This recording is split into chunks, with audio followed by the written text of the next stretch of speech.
Hi, good afternoon, everyone, and welcome to ARCCA's learning session on the cost-benefit analysis for sea level rise adaptation scenarios. This webinar has been organized by the Alliance of Regional Collaboratives for Climate Adaptation, or ARCCA for short, in partnership with the Resilient Coastlines Project of Greater San Diego. And my name is Julia Kim, and I will be your moderator for this webinar.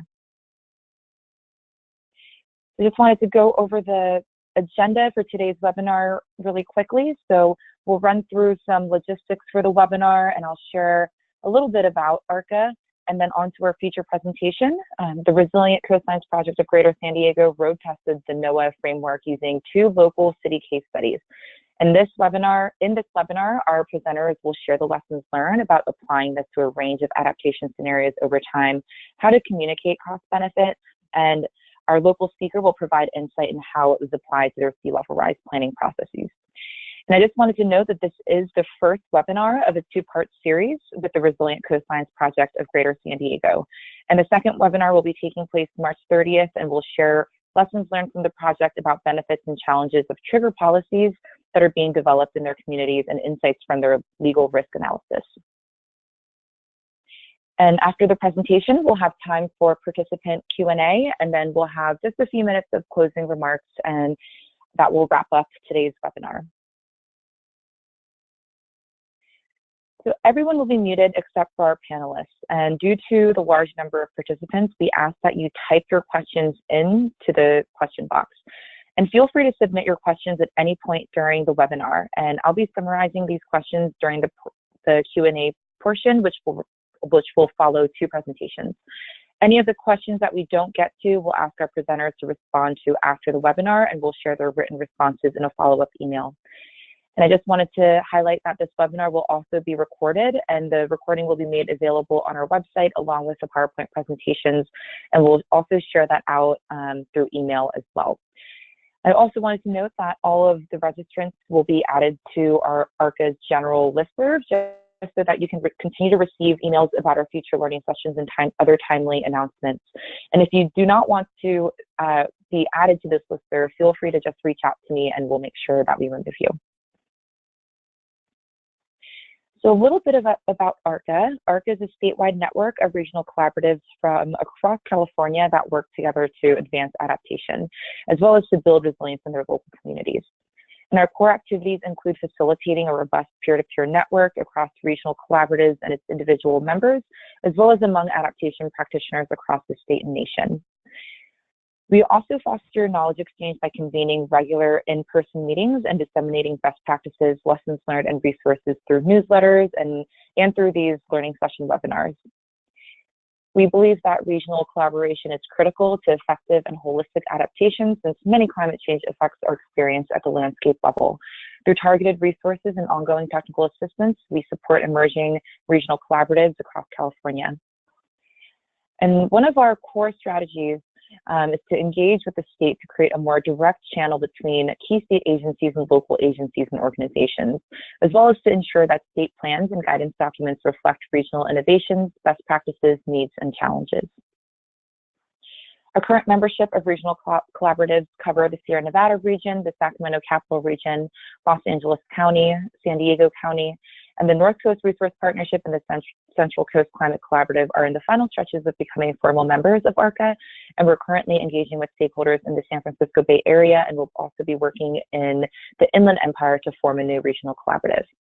The Local Government Commission serves as the coordinator for ARCCA, and the Governor's Office of Planning and Research is our state liaison, who serves as an ex officio member on our executive committee. We also have a number of affiliate members who are working at a statewide level or a national or global scale. And if you have any questions or if you're interested in joining ARCCA, please don't hesitate to reach out to me. And we're really excited to have Laura and Amanda join us to share about their work. And Laura Engelman has recently moved to the Scripps Institution of Oceanography and their Center for Climate Change Impact and Adaptation, where she is leading the development of strategic initiatives to integrate researchers into coastal adaptation solutions and to build partnerships with public agencies. And prior to this new role, Laura was the managing director of the San Diego Regional Climate Collaborative. And Amanda also joins us today. Amanda Lee is a principal planner and a long-range planning manager for the city of Del Mar. She has a master's degree in city planning and over 15 years of project management experience in planning, local coastal program management, development of land use policies and legislation, and public outreach for a range of complex and controversial planning topics. In December 2017, Amanda received the San Diego Regional Climate Collaborative Climate Leader Award for her work in sea level rise planning. And thank you both for joining us today. I'll go ahead and pass it over to you, Laura. Great. Show my screen. And slideshow. We all set? Does that look good, Julia? Okay, perfect. Yes. So, hi everybody. I'm sure there's a number of you on the line. Can't see who you all are, but welcome. So I wanted to share a piece of our Resilient Coastlines project of Greater San Diego. We're just wrapping this project up this month, and there's been a whole bunch of deliverables into this project, including some pieces to look at economic assessments around sea level rise strategies that we thought would be valuable to share with everybody. So I'm going to quickly go through this presentation, and then Amanda's going to talk a little bit about how this has been applied in the city of Del Mar, and then we can open it up to questions. So for those that aren't familiar with the San Diego Regional Climate Collaborative, we currently have 26 member entities. We are up to 11 of the 18 cities in San Diego County as members. We have 5 regional entities, 4 universities, a number of nonprofits, and then some core players like SDG&E and the San Diego Foundation. In 2015, we were awarded a large regional coastal resilience grant for almost $700,000, and this was designed to directly support community-based coastal hazard planning. It was first of its kind in terms of these types of grants, and we are extremely grateful for this award and have leveraged it tremendously to really advance sea level rise planning across San Diego County. Part of the impetus for going after that award and also for this entire project was that back in 2015, we started to have a range of sea level rise initiatives happening up and down the entire coastline of San Diego, which were largely uncoordinated and independent efforts. And so we really saw a broad need for what I would call a number of supporting tools, science, information, and then the big piece, which was communication and consistency and coordination across the region, so that we began talking to each other, we're sharing resources, and really starting to look at the sea level rise and coastal resilience challenge as a regional challenge and not just jurisdiction by jurisdiction. For those who aren't familiar with San Diego County, we basically span from the north end is a Marine Corps base, Camp Pendleton, and then all the way down to the border of Mexico. And in there, along that coastline are a number of lagoons and estuaries that share jurisdictional borders. And then we have quite a bit of kind of coastal, high coastal bluffs and some broad beaches down in the San Diego Bay region.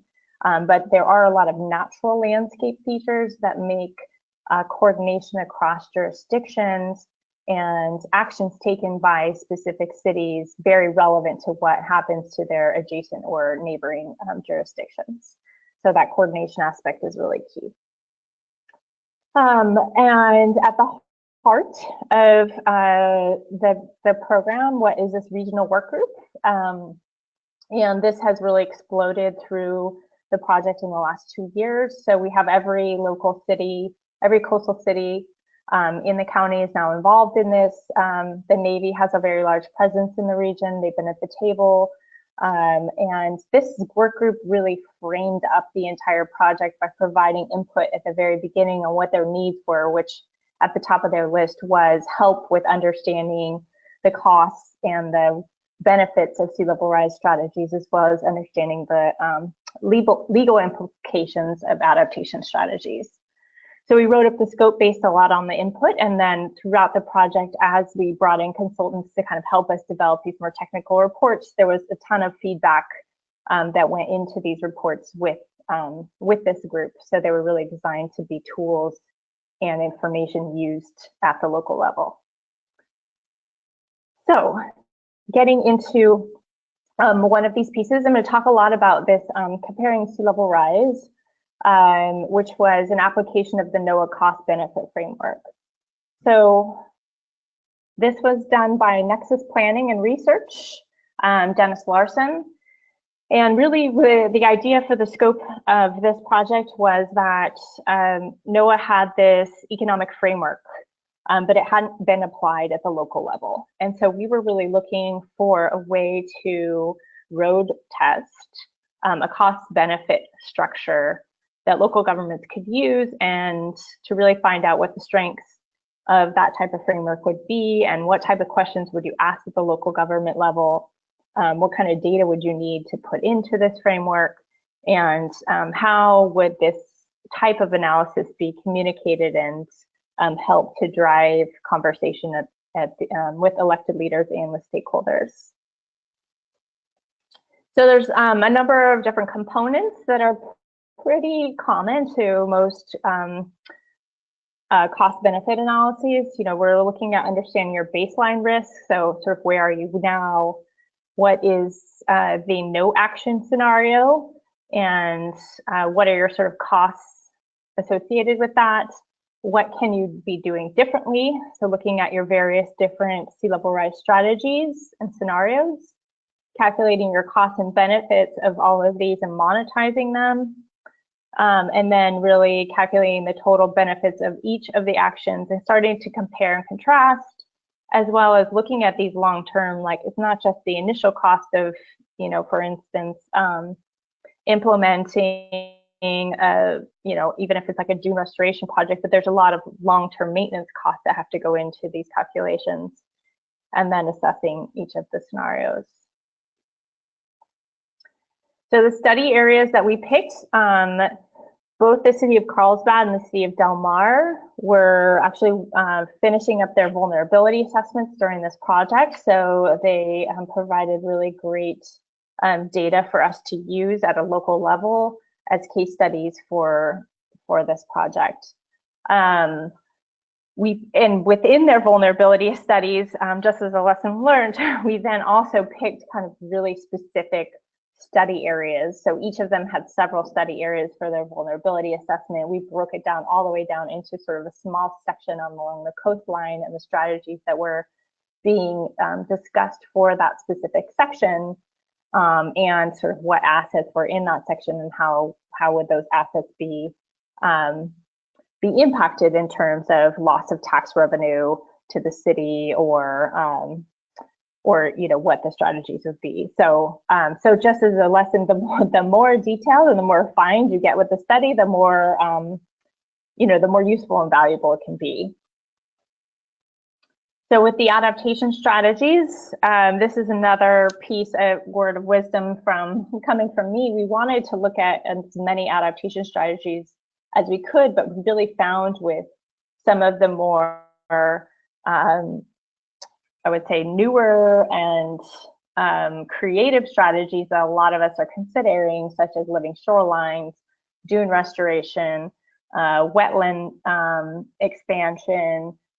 These strategies were, for this type of analysis, those strategies were really, really tough for us to pull into a cost analysis, because it depended. There were so many different variables. We hadn't really done a dune project yet here in San Diego. We didn't know how big that dune was going to be, how high, what material would go into it. And so all of those elements in terms of really truly evaluating the cost and the benefits of that type of strategy were sort of out of our hands in terms of for our comfort level in terms of really being able to provide something valuable. So we stuck with a little bit more of kind of your traditional, your more old school, if you want, adaptation strategies, just for the purposes of this model. But I did want to say that, you know, there are a lot of other adaptation strategies on the books, and Amanda will talk about some of those. But this was just to provide as much of a refined estimate as we could for these areas. So we looked at beach sand nourishment, which is definitely a big consideration here in San Diego County. Seawalls, groins, elevating structures, removing structures, just kind of our big strategies that we would assess. And then the other piece of this is that these scenarios are often talked about as a menu, but you're not really picking one or the other. You really are deciding in terms of the scenario, what might be your near-term action, what might be your sort of medium-term action, and then if you hit a certain threshold, what might be your ultimate action that you're going to need to take based on where it falls in terms of sea level rise or bluff erosion. And so you've got up at the top that kind of beat width, which is sort of the threshold and the trigger with which we're discussing that something would happen in addition to sea level rise. So this just gives you a sense for the scenarios that we sort of pulled out. And again, these are not exact scenarios for these cities. These are really what we kind of put on paper as, you know, what potentially this would look like. Del Mar was still going through his process of choosing scenarios, so we just kind of picked what we thought that future could look like based on some of the information we had at hand. So the first one involves a number of different actions in terms of beach nourishment, and then applying some groins to really focus on sand retention, raising some structures, and then ultimately removing those structures when the sea level rise or when the sea levels hit a certain height. And then in the scenario 1B, you're looking at beach nourishment and improving or raising seawalls. So this is not using groins, so really going for a little harder armoring, but then raising structures and then removing structures again. And then the third scenario is quite different. So this is not doing any sand retention or armoring. It's just straight up beach nourishment and then the removal of structures a lot earlier in the timeline. And so again, these provide some very different costs in terms of when you take your action, what the cost of that action might be at certain points in time, and when is your most effective opportunity for investment in these strategies, and what's your biggest bang for your buck, what's your return on investment as well. So in the cost benefit analysis, there's a couple of really key pieces that were looked at. So the first is really monetizing no action scenario. So this is looking at your baseline risk, and which involves your primary and your secondary impacts, so your sort of direct and indirect impacts, and represents really the maximum damage is prevented. And this is really important, as I'll mention in another few slides. And then the second piece is really looking at monetizing the losses of the various different scenarios. So by losses, this is probably not the, my economist would probably kill me for using that term, it's not exactly the accurate term for this, but really looking at the negative impact resulting from action scenarios in terms of cost. So this means that, you know, at some point in time, you may be removing structures, but when you do remove those structures, the property tax revenues that come from those structures for the city may be, you know, maybe officially losses for the city. Or if you're losing maybe a recreational path or something, or a parking lot, you know, there's obviously revenues attached to those quite often. 3 is the cost of the actual adaptation strategy. So again, we went with things that we thought we could provide some fairly solid assumptions on what the cost of those are based on materials, based on, you know, what it would be to actually construct it, and then with maintenance and operation going forward 15 to 20 years. And so that includes that. And then the benefits of each action scenario. So really, what are the also indirect benefits that might come out of these scenarios in terms of, you know, if you're nourishing the beaches, then you've got a substantial amount of beach left, which might also increase other economic or other revenue sources in the city. So this just gives you an example of the benefits that we were looking at. So again, we touched on primary impacts. These are kind of your standard revenue sources and structures. And then we looked at secondary impacts. And again, this is getting at that idea of beach tourism. I know that one of the questions will be whether we looked at like environmental economics. So in terms of ecosystem values and benefits, we did not, just because the valuation of ecosystem benefits is such a challenging task and that field is still evolving. We decided that we just couldn't bring that into the scope here, but we definitely acknowledge it as an additional benefit that's not in the ratios that we came up with. So this is in, so when you run all your numbers and add in all your data, this is what you get at the end of the day, based on the framework that NOAA uses. So you've got your various different scenarios here on the left.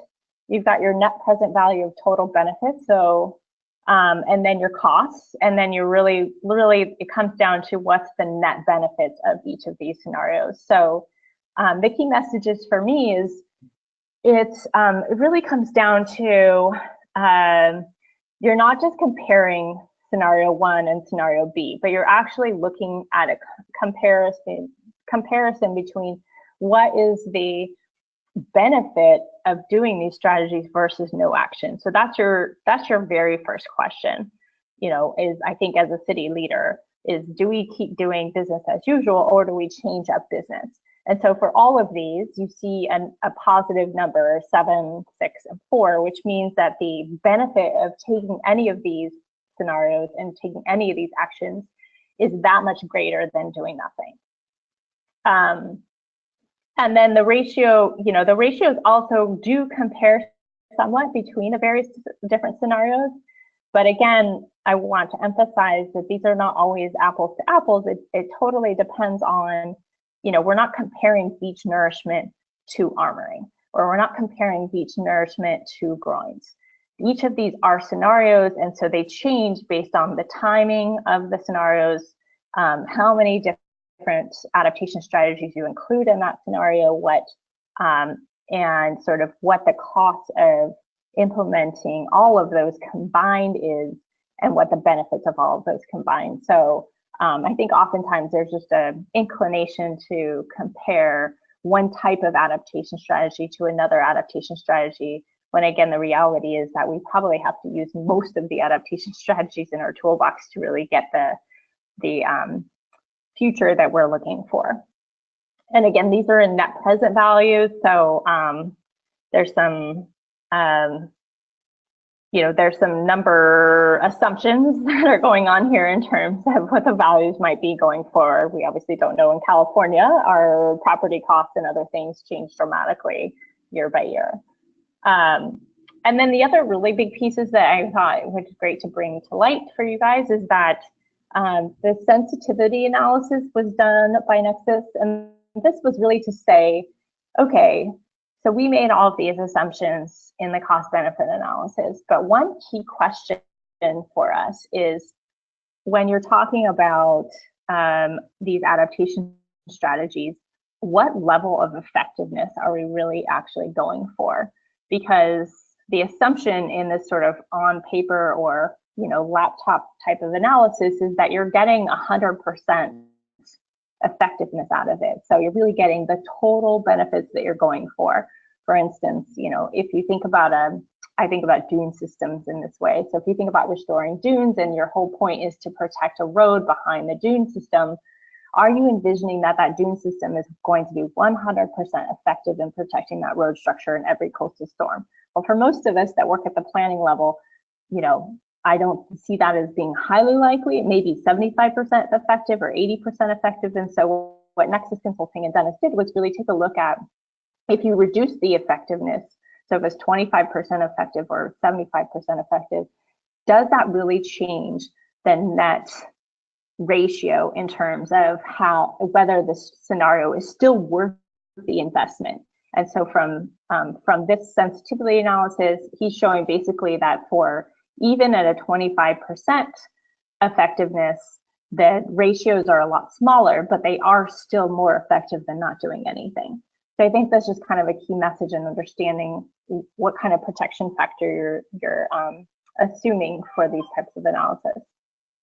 And then the last one for sensitivity analysis was, he also looked at discount rates. So this is really, you know, assuming that going forward, you know, there's a very amount of discount in terms of what the value the value we're assuming for today's dollars versus in the future. And he also found that that didn't change it dramatically in terms of any of the scenarios. You still end up with each of the scenarios in sort of the ranking that he originally had. So so it didn't change a whole lot.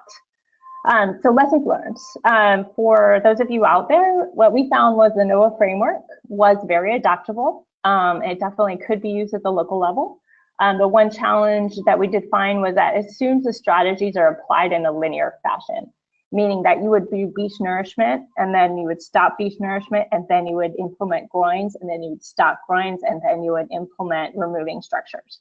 And for most of us, what we know is that's probably not going to be the case. We are probably going to be applying these adaptation strategies in a sort of overlapping fashion. And so there's some challenge in looking at it in sort of this linear way. Project and site-specific information is another lesson learned. You know, the more specific, obviously, the information that you know in terms of what your adaptation strategy will look like, how big, how many miles of coastline is it being applied to, how much material you're going to need to do this, the better the cost estimate. And then, as far as different methods for evaluating impacts, the framework offers a number of different options in terms of evaluating impacts. There are things like FEMA HAZIS, and what we found is a lot of those are fairly broad. And so ground truthing is really helpful to get more concise and precise for these kind of cost-benefit analysis and more confidence in them. So so for cities thinking about doing this type of analysis, there's a recommendation to really think about investing in GIS and parcel level information to get to the level of data that you would like.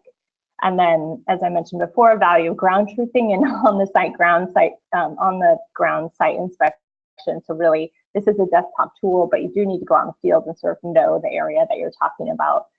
Because there's a lot of context that's built into these types of analysis. And then collaboration, since we're on the ARCCA webinar, collaborations is obviously really key in understanding, bringing your engineers to the table, your planners to the table, a number of people to really help you go over your assumptions that go into these types of models. And with that, I flew through as fast as I could. So the Climate Collaborative in San Diego, there's a email there kind of going forward in terms of our sea level rise work. I put Danny Boudreau, she's on our Climate Collaborative Steering Committee and works for the Tijuana River Estuary. She can help answer some questions. And then I've moved over to Scripps, as Julia mentioned, starting this next month. So there's my email, but largely the websites are down below for this project. And at that leadership page, you can download this cost benefit analysis for yourself. Awesome. Thanks so much, Laura, and thanks to everyone who's been submitting questions. Just as a reminder, please do continue to submit questions, but we will be saving everything for the final Q&A portion. So thanks again, Laura, and Amanda, we'll go ahead and pass it over to you. Okay, good afternoon. I'm Amanda Lee with the City of Del Mar and here to share our adaptation planning experience and the challenges that we've faced. Oops, for some reason it's not advancing. Julia?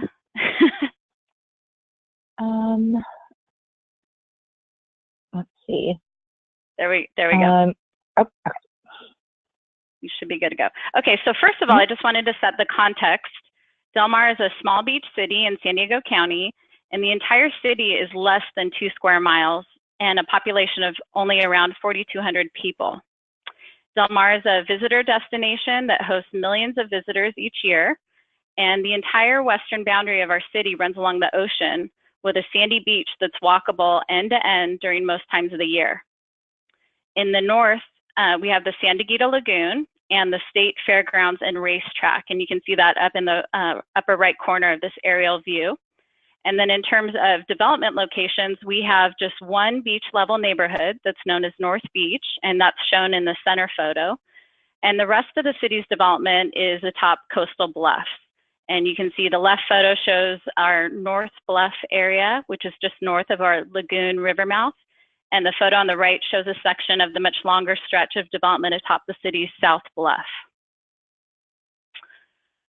So after years of planning, Del Mar is finally close to finalizing its adaptation plan, and we have a city council hearing scheduled for April 16th. We're taking a phased long-term approach that follows the Coastal Commission guidance, and the plan has a strong technical basis with a range of options to address the local hazards. It also has the necessary flexibility for us to allow for adjustments over time as needed.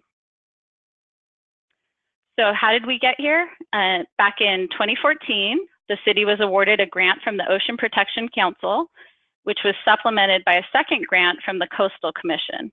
And these grants have allowed for the city to hire environmental science associates as our technical consultant, and for the production of various technical reports and components needed for the city to amend its local coastal program and to meet state law.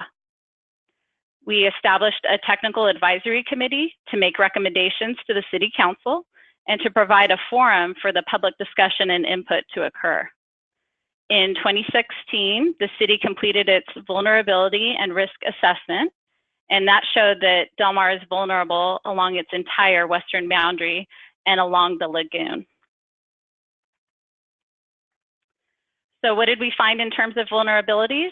The projections through year 2100 and up to 5.5 feet of sea level rise show that without adaptation, we can expect a narrowing of the beach to a point where the condition, if you're looking at that bottom left photo, could become our new normal.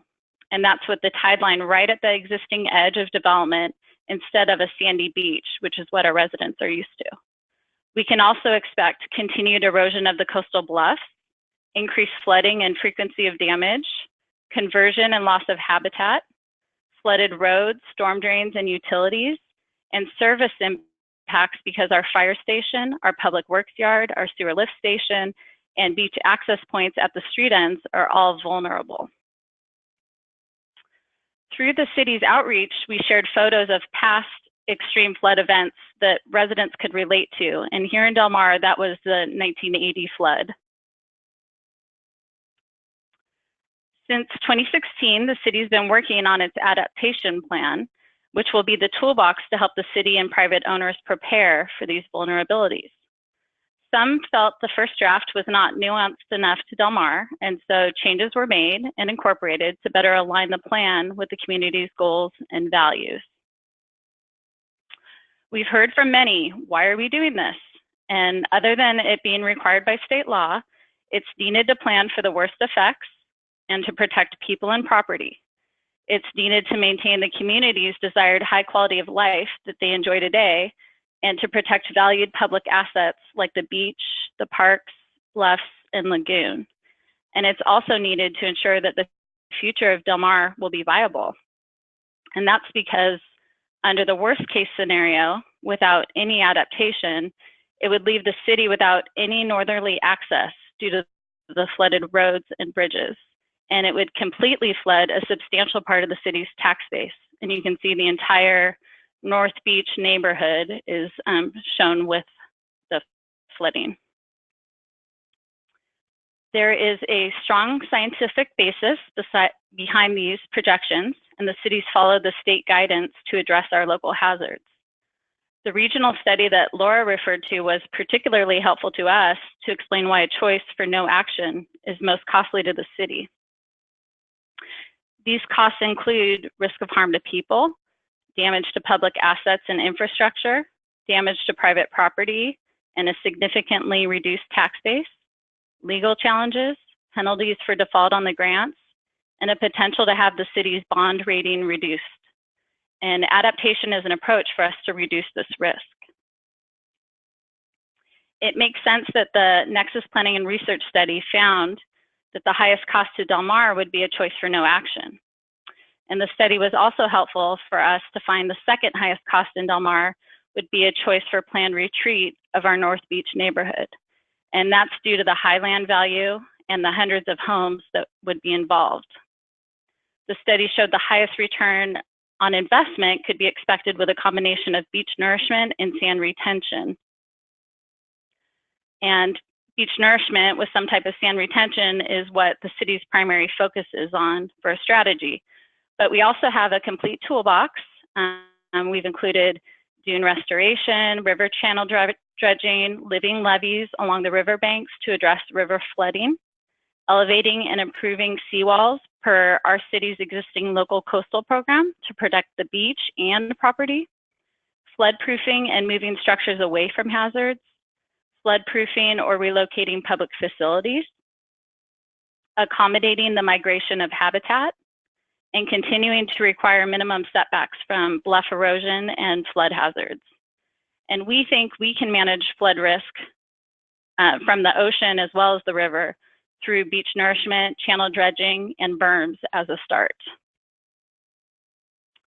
The city recently produced 2 technical reports to help inform our upcoming decisions.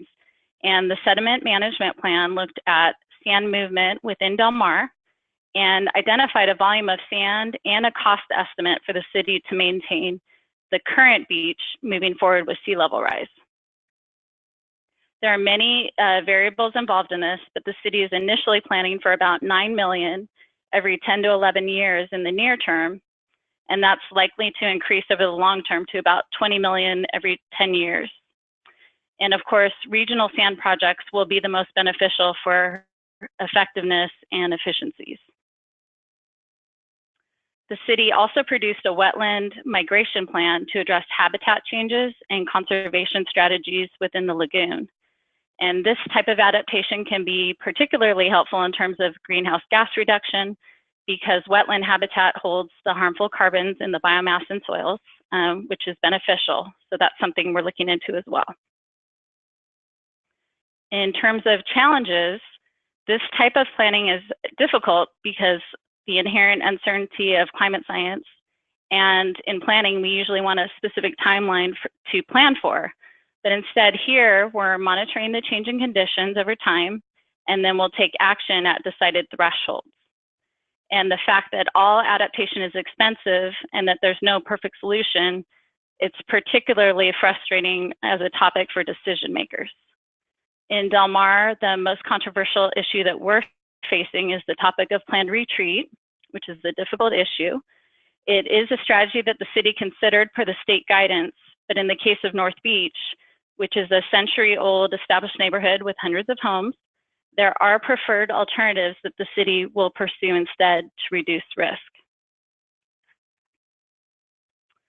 The city is going to be articulating the reasons within the adaptation plan, and these include conflicts with the city's community plan, conflicts with the voter initiative and existing protections for the public beach and private owners in the city's certified local coastal program, that there's no confidence that an equivalent quality of beach and public access can be achieved through a retreat strategy, that retreat in this area is cost prohibitive, that there are no alternative locations in the city for displaced residents to relocate, and the high threat of legal risk that's associated.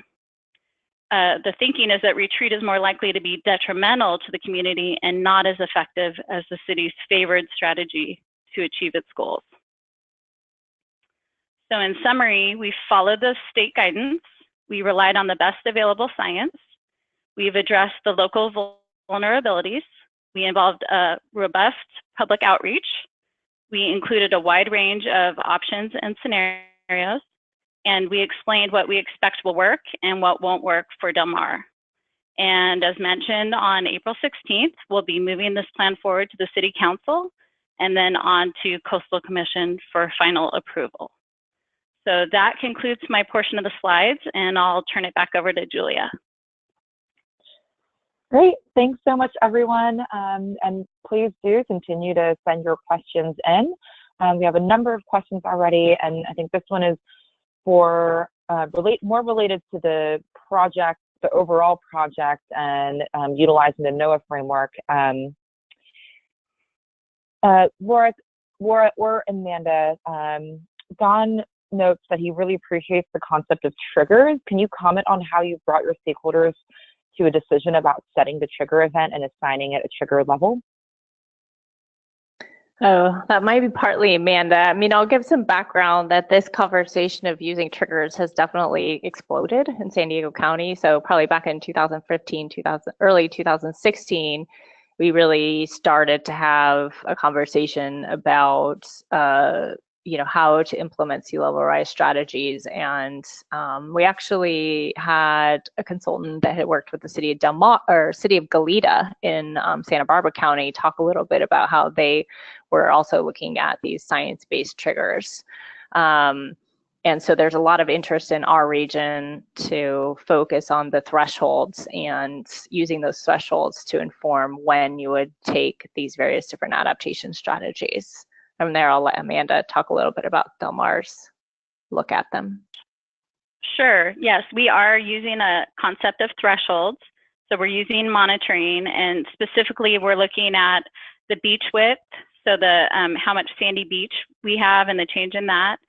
The change in the coastal bluff edge, so that distance between the development and the coastal bluff edge, and then the frequency and extent of flood damage. And so that's measured in terms of repetitive loss.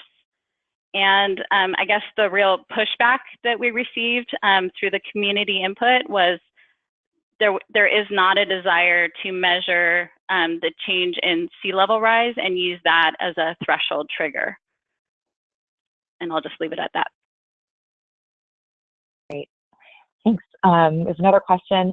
Can you or did you use this tool to evaluate when in the future certain adaptation strategies become more cost effective than others? So a little bit. So it was tough. We didn't actually, I mean, we definitely, that went into the analysis on the back end. So for instance, for beach nourishment, there was an assumption on the back end that the cost of that strategy would get more expensive as it went on. So when you saw that timeline that said it was sort of for the next 5 to 10 years or the next 10 to 15 years, then that went into the cost analysis. So as you got closer to that 15 years of doing beach nourishment, obviously those last 5 years were going to be tremendously more expensive than the first 5. So it is in the back end of some of those costs as much as we could make those assumptions.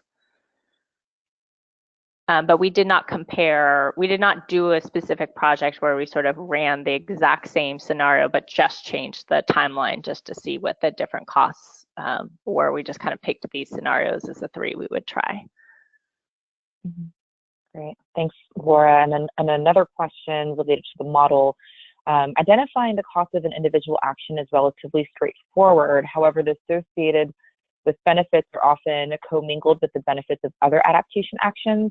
Consequently, it's very difficult to attribute and allocate the benefits by individual actions. Can you share a bit more about how you approach this? Sure. So I can think about, I mean, we really, I wonder if I can go back to the slides. Can you flip it back to me really quickly?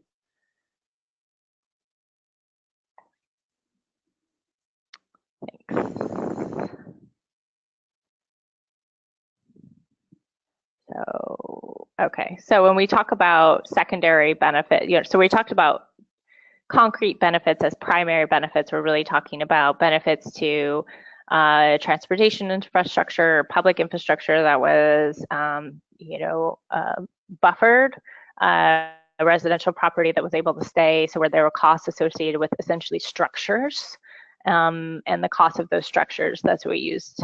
And then the secondary benefits, as you mentioned, yes, these are hard to attribute, but we kind of went with like traditional economic analysis as it relates to the coast. So we used the beach tourism concepts because there was a fair amount that's been done in Southern California by Phil King and others looking at beach tourism. So we had data around our North Coast cities around that. And then we also used some data that we did have around city cleanup for flooding events. And so we know those are the avoidance costs is really the larger benefits. But what you might be getting at is what are the like sort of added benefits. So if you've got a dune restoration project, right, you might be creating more aesthetic value, and you've got ecotourism. So you've got all those additional other benefits that might be added based on that adaptation strategy. So we didn't account for, as I mentioned, like ecosystem impacts and benefits because they are so tough to add real quantitative values too. But, you know, as you mentioned, part of it's about the communication of the multi-benefits of these types of strategies. Mm-hmm. Great, thanks, Laura. While we're still sharing your screen, maybe we can run through just a couple additional questions for you, and then we'll pass it back over to Amanda and broader questions. So in regards to the sensitivity analysis, and I think actually Amanda might be able to chime in here as well, did you ultimately make effectiveness assumptions in your case study, or just performed sensitivity analysis to compare scenarios with no action alternative to demonstrate that there was in fact a difference by acting? The latter. So we really just looked at it was really a sensitivity analysis on the end to ultimately just show how certain levels of effectiveness would in turn change any of our ratios. So we didn't actually go through and mess around with the scenarios themselves. We just kind of ran the sensitivity analysis on the ends. But, you know, as I said, this to me was a really key message. If you are going to do this type of analysis, and or you are thinking about adaptation strategies and communicating those to leadership, I think, you know, for the bottom line for most of us is that early communication about what the expectation is on the ground of how this is actually going to work. You know, maybe it's 100% effective for the first 5 years, but after the first 5 years, given that the sea levels are going to be rising, maybe it's only 50% effective. You know, every situation is very site specific, and how high you build it, and sort of what type of risk mitigation or what your level of risk mitigation that you're going for. So everything can be dealt differently, but it really should be a key part of the conversation from the beginning. Thanks, Laura. And what was the fate of the economic analysis and ongoing planning in these communities? Did it end up influencing any subsequent plans or result in funding or planning? So Del Mar and Amanda are kind of first out of the gate. So really Amanda's experience with this analysis and how it kind of influenced where they're headed with their adaptation strategies, as you mentioned, really coming to the decision makers ultimately this month. So the other cities are still quite early, and they're finishing up their vulnerability assessment. They're really just starting in on their adaptation strategies. So I'll let Amanda kind of respond to that. Well, we absolutely did consider. So that was factored in to this planning level document. You both, and I went ahead and switched over the screen share over to you, Amanda. The next series of questions, I think it might be there might be some slides that might be helpful. So, Don asked, you know, fascinated by your findings. Did you calculate costs for these adaptation strategies on a population per capita basis? No, we didn't. Most of the cost benefit analysis is going to happen at the actual project level. As Laura had explained, there's just too many variables. So you're getting really a rough cost benefit at this point at the planning level. And then once you actually have a project in mind, you can plug in specific variables and get something more refined. Thanks, Amanda. And can you share a bit more about the type of public outreach strategies that you conducted when discussing these adaptation strategies? Our technical advisory committee really served as the forum for a lot of this, but we did conduct multiple workshops. We've had those public meetings televised for our community. For those, we do have a lot of owners, particularly in the beach area, who are not local, and so they're able to access those meetings. Mm-hmm. Right, and then we have a few questions related to kind of ruling out the managed retreat approach. So what implementing mechanism did you use in considering and ultimately ruling out managed retreat? Well, basically, first of all, we started with the state guidance, and the state guidance is recommending that you look at that approach. And we do have our technical consultant, Environmental Science Associates, which was able to explain what that type of concept would look like. And it involves removing the first row of homes. So you're talking about, 75 to 100 homes being removed.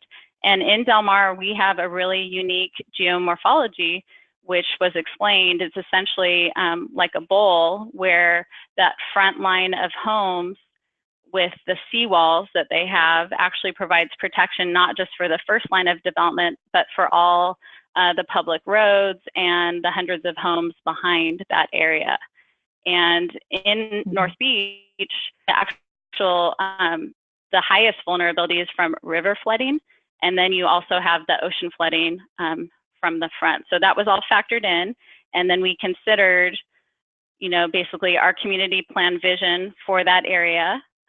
Again, this is a century-old neighborhood that's established. We do have a voter initiative on the books that identifies what the community's vision is for preserving the beach and for allowing the property owners to protect their property in that case. That was passed back in 1988. It is something that's unique to our city. And the rules for that allow for the shoreline protection and that provide for the mitigation to protect the beach, those are all written into our existing local coastal program. So we did factor that in.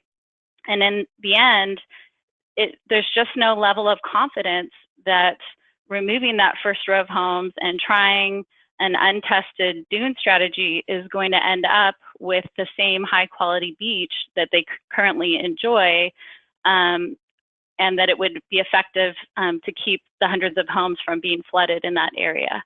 So that's really what we took into account. And have you consulted with Coastal Commission staff about your proposed approach? And if so, were they receptive? Or did you find that they were pushing for retreat despite the cost-benefit analysis work that showed that it was the highest cost option for Del Mar? We have been coordinating with Coastal Commission staff, and when we went to Planning Commission, we did receive a letter basically explaining their concerns and reiterating that the state guidance requires that retreat be considered. And at that point, we did have a lot of pressure from the community just to completely disregard retreat. And so at this point, we've been working with the community to explain, retreat has been considered, and here's why it's not appropriate for this area, why it's not being considered at this point in time. And, at a high level basis, this is what we've explained to the Coastal Commission staff, and so they understand where we're going, and we're hoping that we can work together on this. But this will go to our City Council on April 16th, and then if approved, it will move forward to Coastal Commission. So at that point, we'll be working pretty closely on this with the Coastal Commission staff. Great. And do you think that the planned retreat discussion in North Beach would have been different if the property values were not so high, or if the area or residents were less affluent? Potentially. It is cost prohibitive because the property values are so high.